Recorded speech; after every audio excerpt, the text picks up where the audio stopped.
Yes, ndabona ushaka icyo kintu ndashaka kuko nabonye hari ugusaba imbabazi sinabyumva.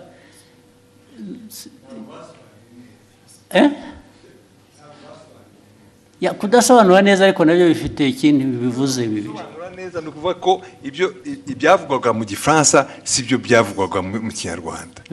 Biratandukanye. So kuvuga ko Ikinyarwanda cyari kibi. Oya. Ntabwo cyasobanuraga icyo Igifaransa cyavugaga. Byanyuranye bite? It was not opposite. Sinibuka neza no sinibu ariko icyo gihe twarabibonye twese tuti niba mutazi Igifaransa nta mpamvu yo gukomeza kuvuga mu Kinyarwanda mwihimbira. Ariko ubwo namwe mwagiye mu rurimi gusa ntimwareba content. Nge ndashaka kumbwira content. Nyakubaho unyemereye buretse content nuko cyanyuranyijeho ni iki yavuze iki ku buryo kinyuranyije n'icyo undi yari yavuze. Aho izo mvi zanjye zintaye kuko no ariko icyo nibuka icyo gihe kuko twese twabibonye icyo Minister nta makosa yakoze avuga ati hari ibyo gihe navuze mwebe musobanura mubwira abanyarwanda ibitari byo.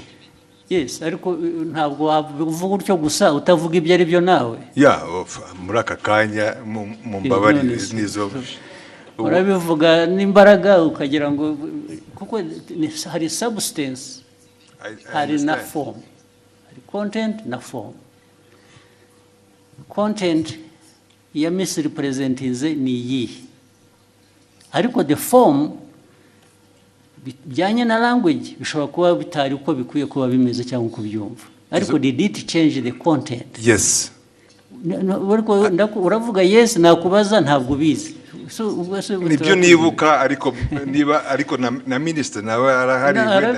Of course n'ubundi iyo mbwira nkabaza minister na mbere hose. Yes, minister tubwire. Very important kuri jye nabonye abantu